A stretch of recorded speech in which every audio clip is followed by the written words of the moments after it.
Hi, my name is Jamie Goodell with Century Martial Arts. What you're about to watch is going to be a video that's going to be difficult to watch for many of you. This is an emotional story about a man named Justin Wren, and it's a very true story as he was bullied for many years as a child. Please join me in watching this video. My name is Justin Wren. I'm a professional mixed martial arts fighter, a UFC veteran on the Ultimate Fighter TV show. Now I fight for Bellator MMA on Spike TV. I'm also the founder of Fight for the Forgotten, an initiative under Water 4, where we do land, water, and food initiatives for the Mobutu Pygmies in eastern Congo. And we drill a lot of water wells trying to knock out the water crisis and also fight modern day slavery. I would say my first experience with bullying, being a victim to bullying, it was very present in the school that I went to, but it was in third grade, and it was actually my first day of school. And one of the kids, the notorious bullies at that school that continued all throughout elementary and middle school, decided to jump me on the playground and just jumped on my back and started grabbing me around the neck and punching me in the back of the head. And the only thing I could do was just kind of bend over, and he kind of fell off, and then the teacher split us up and we both got punished. And there's a no tolerance rule. And I get it. You shouldn't be fighting in school, but yeah, that was the start of everything, because I was seen as weaker than the rest of the kids, and so him and his crew just decided to start bullying me from third grade all the way through eighth grade when I finally left the school, because of the bullying got so bad. My parents had no other choice but to pull me out of the school and transfer me into another. It happened quite often where I'd sit at the lunch table all by myself. It was very common to get hit in the back of the head with different kinds of food and pieces of pizza and chicken nuggets, and also just pelted in the back of the head with chocolate milk spit wads. It was embarrassing. You felt like you weren't as good as the rest of the kids. You were told, or I was told, you're no good. I remember in seventh grade, in Texas at least, we have something called homecoming mums, and so everyone celebrates homecoming, but we do the big garters and the homecoming mums, and they'll literally have some teddy bears in it or your school mascot and these streamers with the literal bells and whistles, and says your team and who you're against that year and the year it is, and yeah, during the game you can shake the bell and blow the whistles and get all excited. And it's crazy how expensive they are, but I remember saving up my allowance and asking a girl to homecoming with me that I was just sure she was going to say no, but she said yes, and that excited me. And so with that, I used my allowance to buy the best possible mum for her to go to the game with me, and her name was Jessica. And so taking her with me to the game, halftime comes around, first quarter we're winning, I remember that. And it's the high school game, and we're in middle school, and we have our own middle school section, and it was at the very back right. And halftime happened, and I remember this bully that was just the notorious bully. His name was Justin, and he started walking up to us. My name's Justin too, and so he walked right up to Jessica and put his arm out, and she put her arm around his arm. And he reached over and said, "Hey, thanks for taking care of her," and pulled out the kind of streamer that said Justin and Jessica and the year.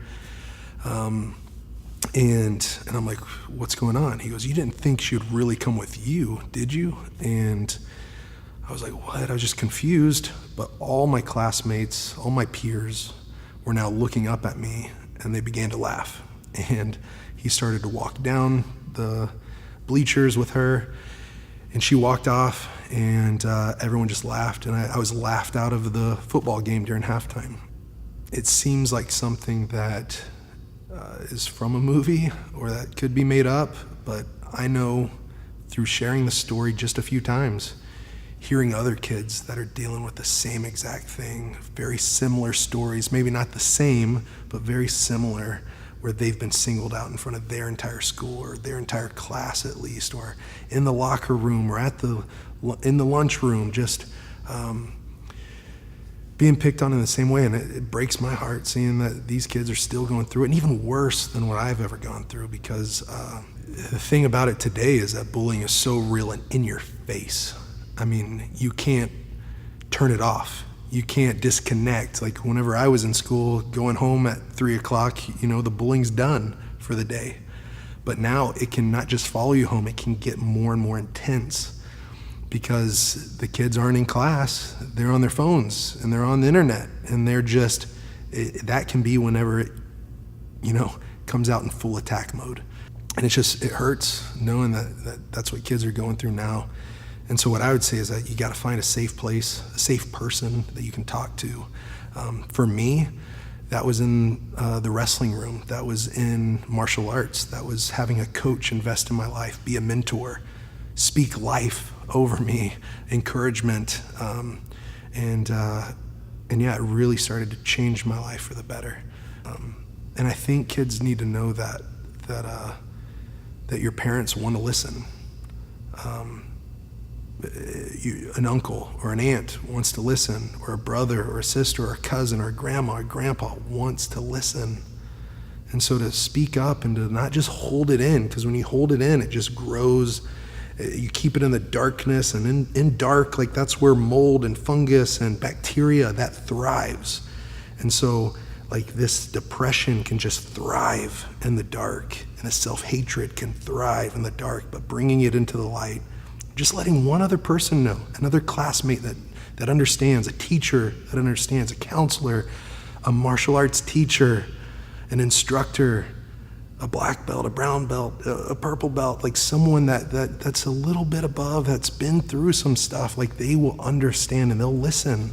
They'll give you an ear. And if someone doesn't on the first try them a second time or try someone else, but don't keep it in. Because when you keep it in, like depression sets in. The biggest battle of my life was depression. It almost took my life.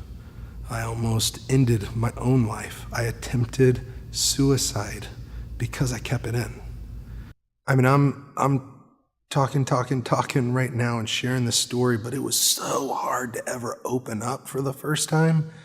But whenever I finally did, it was such a healing moment in my life and in my heart, my soul, and it was because I had a safe place, a safe person to open up to, and that was a coach, a mentor in my life.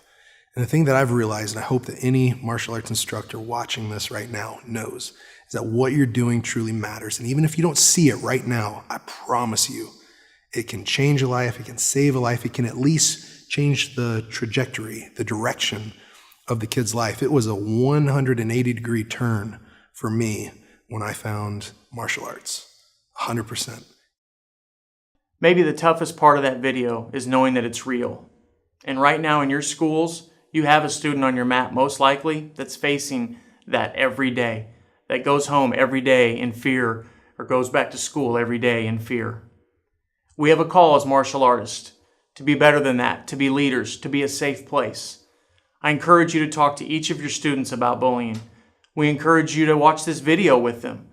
And we encourage you to invite your students, to invite friends of theirs that they know are being bullied, to come take a free lesson with you.